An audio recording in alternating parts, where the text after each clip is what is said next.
Bismillahirrahmanirrahim. Assalamualaikum warahmatullahi wabarakatuh.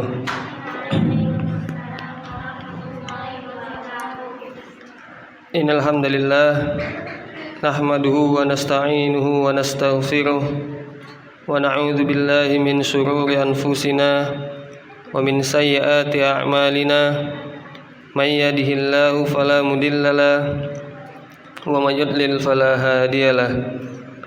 Asyhadu an la ilaha illallah wa asyhadu anna Muhammadar Rasulullah. Ya ayyuhalladzina amanu ittaqullaha haqqa tuqatih wa la tamutunna illa wa antum muslimun.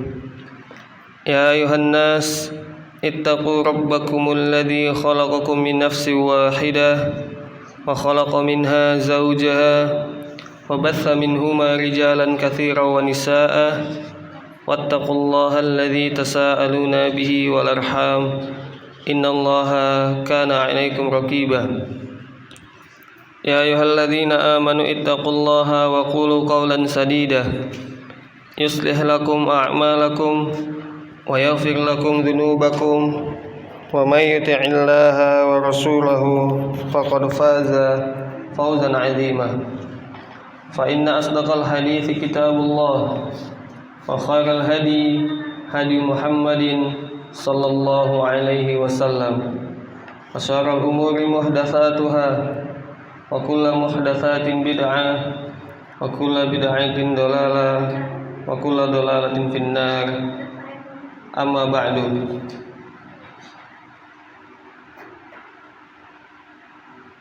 Akhwati fid din, hadani Allah wa iyyakunna jami'an. Insyaallah pada malam hari ini kita akan kembali melanjutkan kajian kita, yaitu kajian syarah kitab Al-Arba'in An-Nawawiyah ya. Sekarang kita telah masuk pada pertemuan yang kedua. Di pertemuan yang sebelumnya ya, kita telah membahas sedikit tentang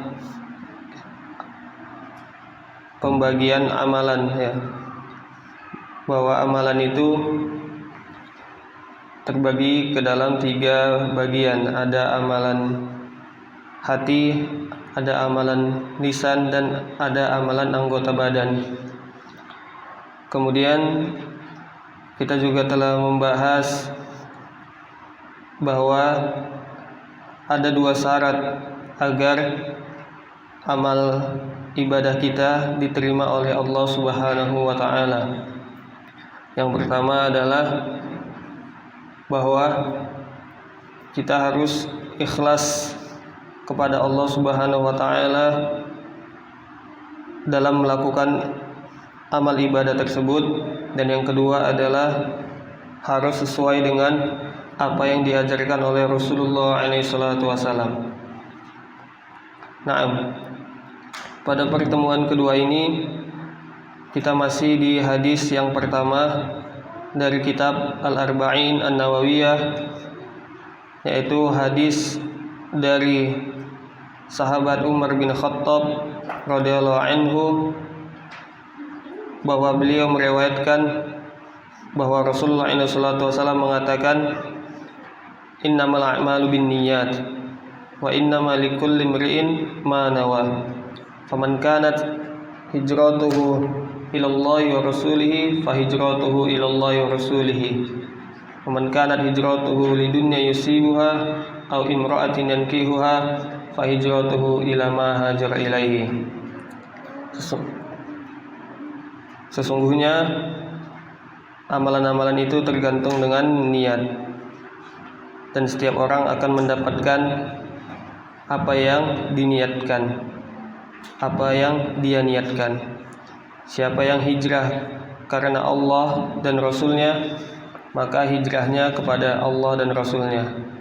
Tetapi siapa yang berhijrah karena mengejar dunia atau karena ingin menikahi seorang wanita, maka dia akan mendapatkan apa yang dia niatkan. Naam. Ikhwati fiddin, hadani Allah wa iyyakunna jami'an. Insyaallah pada kesempatan kali ini kita akan membahas sedikit tentang niat, ya, tentang niat. Karena hadisnya membicarakan tentang niat.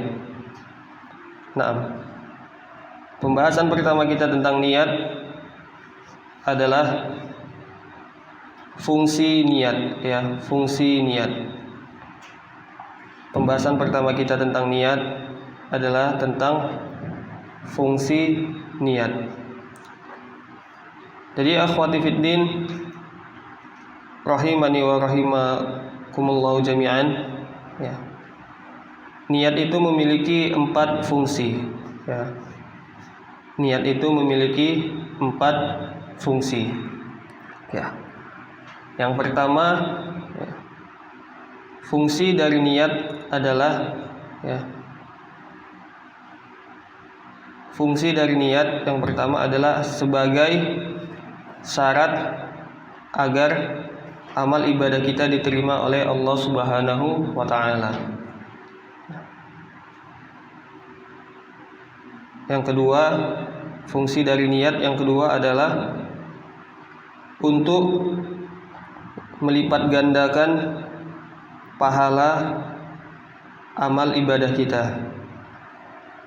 Fungsi yang kedua adalah untuk melipat gandakan amal ibadah kita. Fungsi yang ketiga dari niat adalah untuk membedakan antara amal ibadah dengan adat kebiasaan. Fungsi ketiga dari niat adalah untuk membedakan antara amal ibadah dengan adat kebiasaan.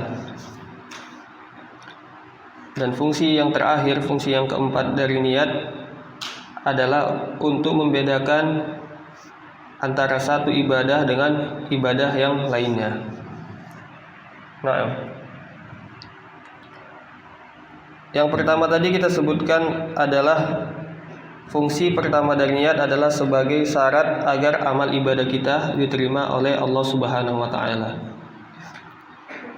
Sebenarnya fungsi yang pertama ini telah kita jelaskan ketika kita membahas tentang 2 syarat agar amalan kita diterima oleh Allah Subhanahu wa taala, ya. Jadi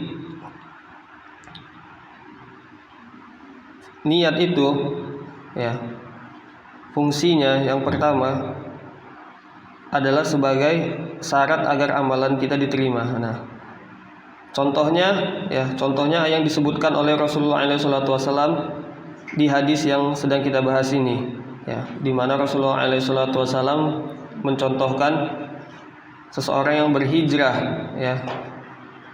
Ada yang niatnya karena Allah dan ada yang niatnya karena menginginkan dunia, ya.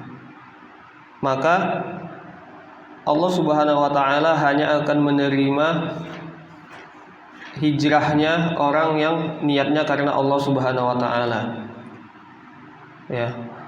Dan Allah Subhanahu wa taala tidak akan menerima orang yang niat berhijrah bukan karena Allah Subhanahu wa taala, ya.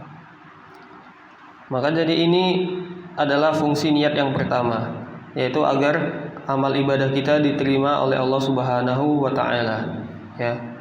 Maka siapa yang melakukan amal ibadah, ya, salat, puasa, zakat, haji, menuntut ilmu agama, berbakti kepada orang tua, ya, membaca Al-Qur'an, maka siapa yang melakukan amalan ibadah tadi dengan niat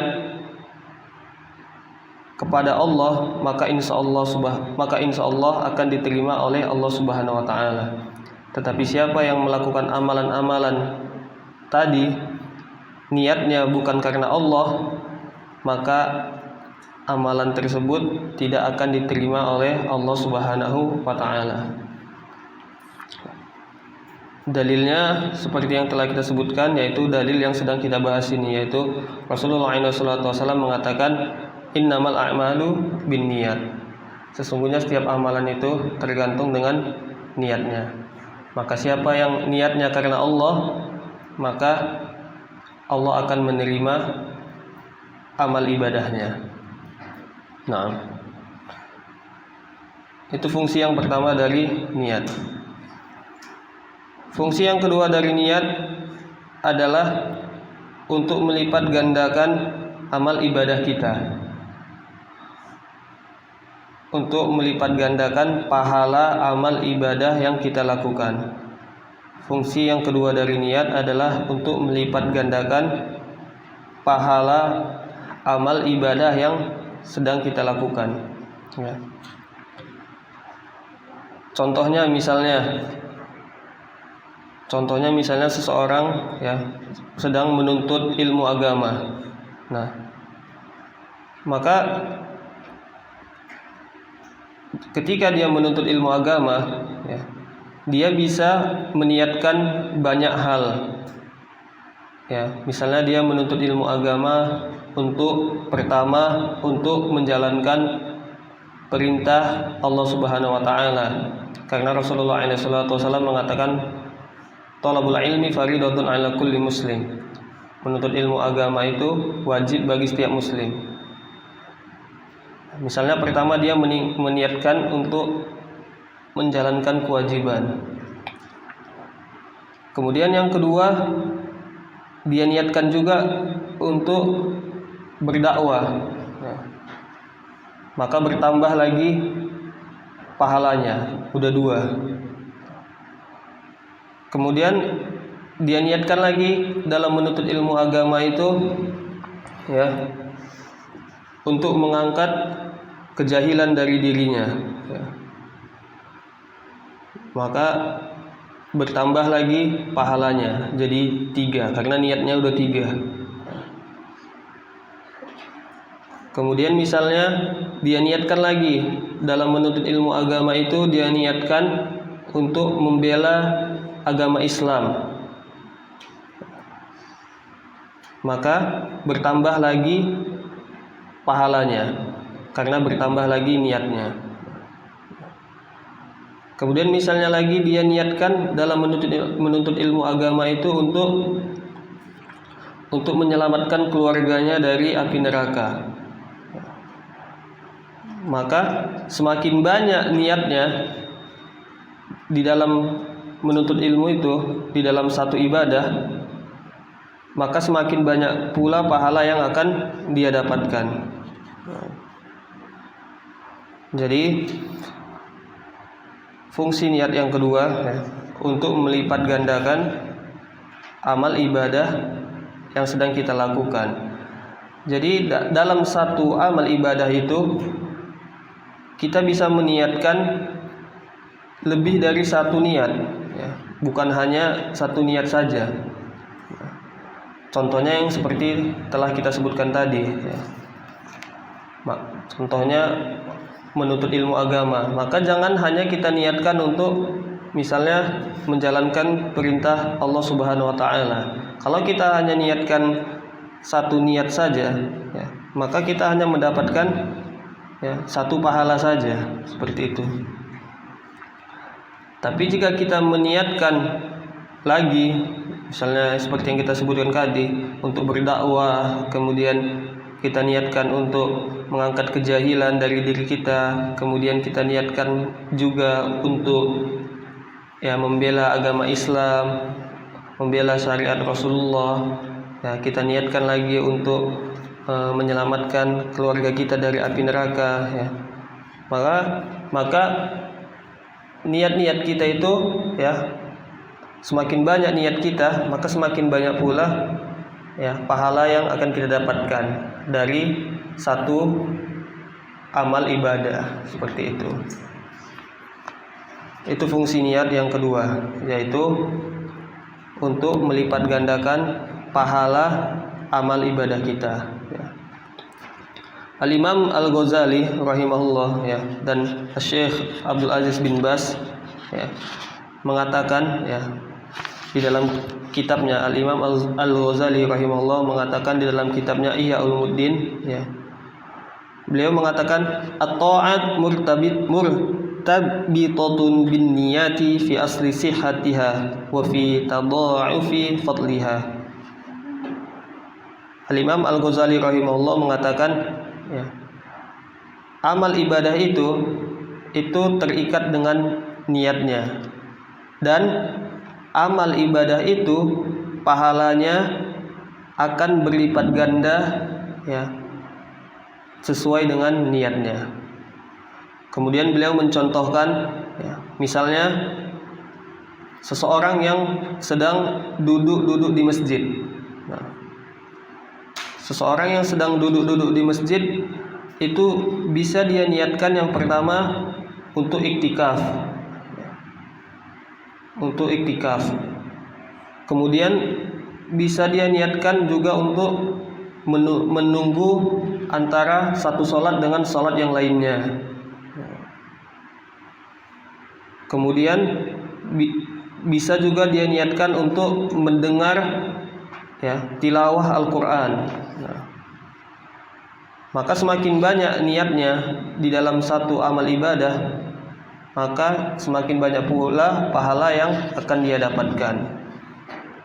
Begitu juga Syekh Abdul Aziz bin Baz rahimahullah, ya, beliau mengatakan idza tawadda al-insan shalla rak'atain yanwihima sunnatal wudu wa idza dakhala al-masjid ba'da al-wudu shalla rak'ataini yanwihima sunnatat tahiyah wa sunnah al-wudu yasluhu lahul ajr. Syekh Abdul Aziz bin Baz rahimahullah mengatakan, ya, beliau memberikan contoh juga, misalnya seseorang yang berwudu, kemudian dia masuk ke masjid, ya, kemudian dia sholat, maka sholatnya tersebut bisa dia niatkan sholat sunnah wudu dan sholat tahiyatul masjid. Maka di dalam satu sholat dia bisa mendapatkan dua pahala, yaitu pahala sholat sunnah wudu dan sholat sunnah tahiyatul masjid. Seperti itu.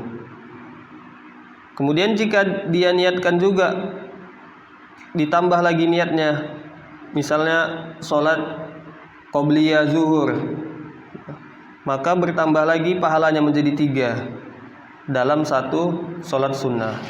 Seperti itu, ya. Jadi kembali lagi, fungsi kedua dari niat adalah untuk melipat gandakan amal ibadah kita. Kemudian kita masuk ke fungsi yang ketiga dari niat. Fungsi yang ketiga dari niat adalah untuk membedakan antara ibadah dengan adah, membedakan antara amal ibadah dengan adat kebiasaan, ya. Syekh Muhammad bin Shalih Al-Utsaimin rahimahullah, ya, memberikan contoh di dalam kitabnya ketika mensyarah hadis ini. Beliau mengatakan ar-rajul yaghtasil bil ma tabarrudan watsani yaghtasil bil ma minal janabah fal awwal 'adah watsani ibadah walihada law kana 'alal insan janabah thumma in ghamasa fil bahri litabarrud thumma shalla fala yujzihu dzalika li'annahu labudda minan niyyah wa huwa lam yanwi at-ta'abbud wa innama yanwi at-tabarrud. Jadi Syekh Muhammad bin Shalih Al-Utsaimin mengatakan, seandainya jika ada seseorang laki-laki yang mandi, ya, dia mandi kayak biasa, dan laki-laki yang kedua mandi tapi dia niat untuk mandi besar. Maka laki-laki yang pertama mandinya itu adalah mandi biasa saja, ya, tidak menghilangkan hadas besarnya. Adapun laki-laki yang kedua, ya, ketika dia mandi dan meniatkan untuk menghilangkan hadas besarnya, mandi janabah, maka mandinya tersebut bernilai ibadah. Seperti itu. Nah, Contoh lain misalnya ketika kita makan niatnya hanya untuk mengenyangkan perut saja. Ya, berbeda dengan orang yang makan niatnya untuk menguatkan badannya agar bisa beribadah kepada Allah Subhanahu wa taala. Ya. Maka orang yang makan dengan niat hanya untuk mengenyangkan perutnya saja, maka makannya itu tidak bernilai ibadah. Adapun orang yang makan sambil berniat agar energi tubuhnya ada untuk melakukan ibadah, maka makannya tersebut pun bernilai sebagai ibadah. Nah, itu fungsi niat yang ketiga. Fungsi niat yang keempat itu adalah untuk membedakan antara satu ibadah dengan ibadah yang lainnya. Fungsi niat yang keempat adalah untuk membedakan antara satu ibadah dengan ibadah yang lainnya. Syekh Muhammad bin Shalih Al-Utsaimin rahimahullah mencontohkan, beliau mengatakan, rajulun yusalli ra'ataini yanwi bidzalika at-tatawwu wa akhar yusalli ra'ataini yanwi bidzalika al-fariidah fa'amalani tamayyaza bin niyyah hadza nafil wa hadza wajib wa ala hadza faqis. Syekh Muhammad bin Shalih Al-Utsaimin rahimahullah mengatakan, seorang laki-laki salat 2 rakaat, tapi niatnya salat 2 rakaat itu untuk salat tatawwu, salat sunnah. Adapun laki-laki lain, dia salat 2 rakaat, niatnya untuk mengerjakan salat wajib. Maka walaupun jenisnya sama-sama salat, tapi yang satu adalah salat sunnah dan yang satu adalah salat wajib. Contohnya misalnya, ada seorang salat 2 rakaat, satu niatnya dia salat untuk salat qobliyah subuh. Adapun temannya yang lain, dia salat niatnya untuk salat subuh. Maka walaupun sama-sama salatnya sama, gerakannya sama, rakaatnya juga sama, sama-sama 2 rakaat, tapi yang satu adalah salat qobliyah subuh, dan yang satu lagi adalah salat subuh. Apa yang membedakan antara 2 salat ini? Yang membedakan adalah niat orang yang melakukan salat tersebut.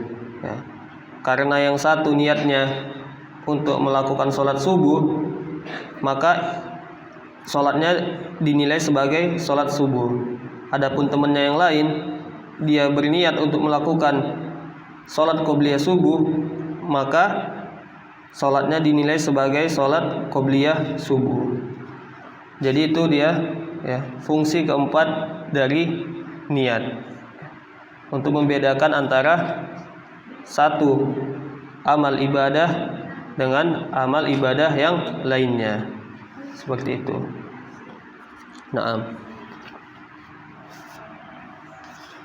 kita ulangi. Jadi fungsi niat itu ada 4. Yang pertama, sebagai syarat agar amal ibadah kita diterima oleh Allah Subhanahu wa taala. Dan yang kedua, fungsi dari niat adalah untuk melipat gandakan pahala amal ibadah kita. Dan yang ketiga, fungsi dari niat adalah untuk membedakan antara ibadah dengan adah, untuk membedakan antara ibadah dengan adat kebiasaan. Dan fungsi yang keempat dari niat adalah untuk membedakan antara satu ibadah dengan ibadah yang lainnya.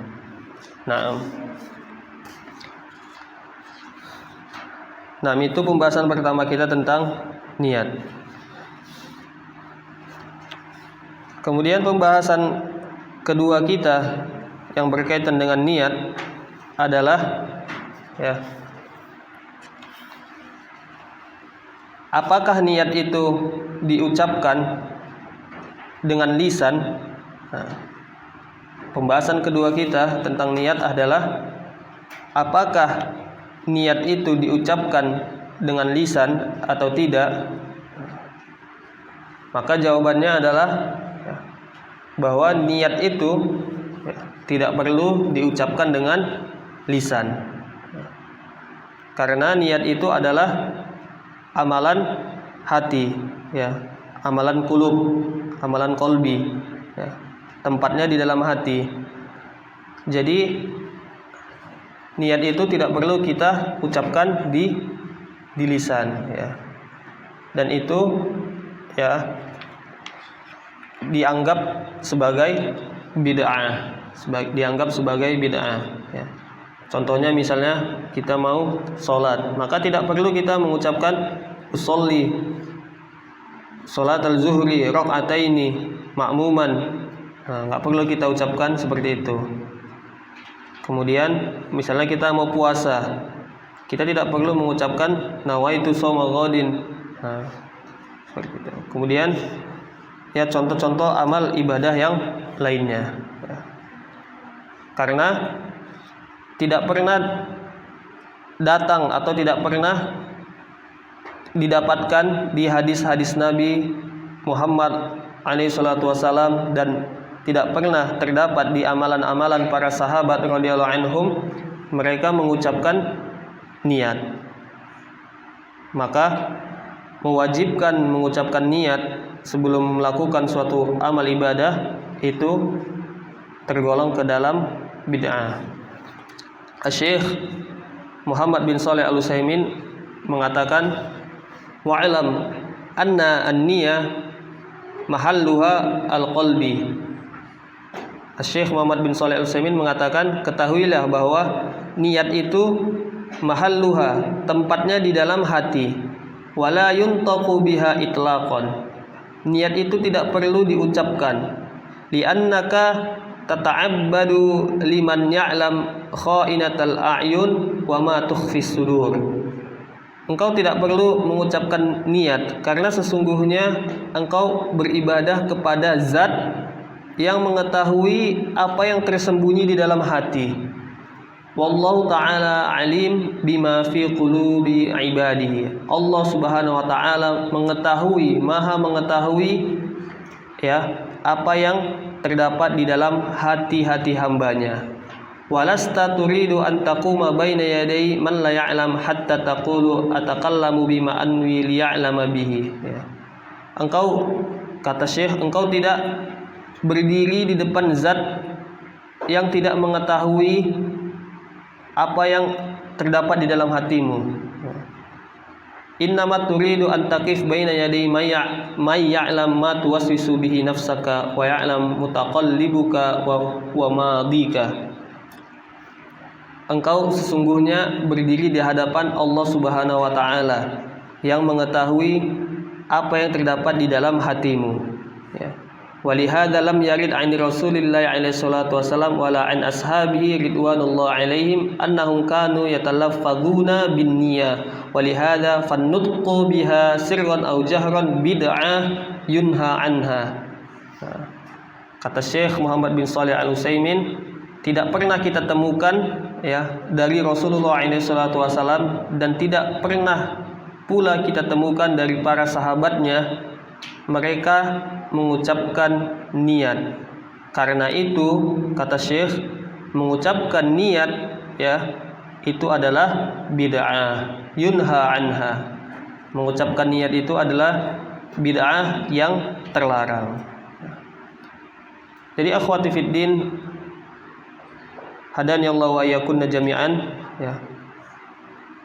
Inti dari ucapan Syekh Muhammad bin Shalih Al-Utsaimin rahimahullah ini adalah, ya, beliau mengatakan, ya, kita tidak perlu mengucapkan niat, ya, karena kita beribadah kepada Allah Subhanahu wa ta'ala yang mengetahui apa yang terdapat di dalam hati kita.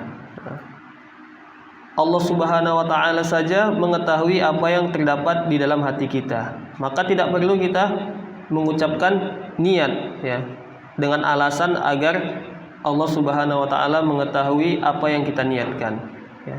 Tidak perlu. Karena sesungguhnya Allah Subhanahu wa taala mengetahui segala yang tersirat di dalam hati kita.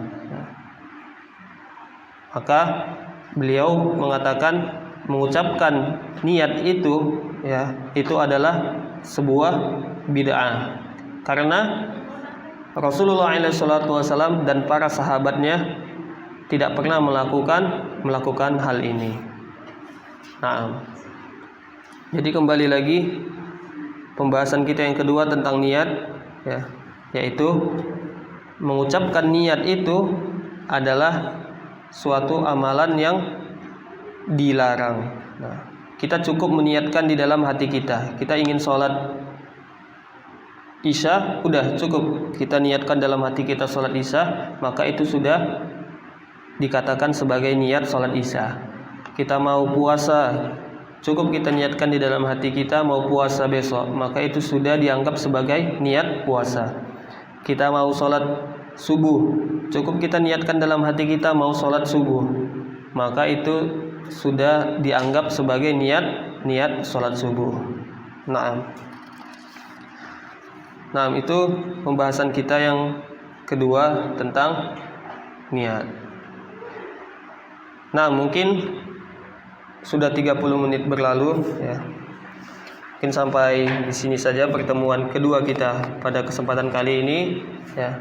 Jadi khulasahnya, ringkasannya pada pertemuan kedua ini bahwa niat itu memiliki 4 fungsi ya. Yang pertama, niat itu adalah sebagai syarat agar amal ibadah kita diterima oleh Allah Subhanahu wa taala. Yang kedua, niat itu fungsinya untuk melipat gandakan pahala amal ibadah kita. Dan yang kedua, niat itu fungsinya untuk membedakan antara ibadah dengan adat, untuk membedakan antara ibadah dengan adat kebiasaan. Dan yang ketiga, niat itu fungsinya untuk membedakan antara satu ibadah dengan ibadah yang lainnya. Kemudian pembahasan kedua kita, apakah kita perlu mengucapkan niat dengan lisan? Maka jawabannya adalah kita tidak perlu mengucapkan niat dengan lisan kita. Kita cukup meniatkan apa yang kita niatkan di dalam hati-hati kita. Allahu ta'ala alam bisawab. Allahumma salli wa sallim ala nabiyyina Muhammadin wa ala alihi wa ashabihi wa man tabi'ahum bi ihsan ila yaumiddin. Aqulu qouli hadza astaghfirullah li wa lakum wa akhiru da'wana alhamdulillahi rabbil alamin. Kita tutup dengan doa kafaratul majlis. Subhanakallah wa bihamdika asyhadu an la ilaha illa anta astaghfiruka wa atubu ilaik. Wassalamualaikum warahmatullahi wabarakatuh.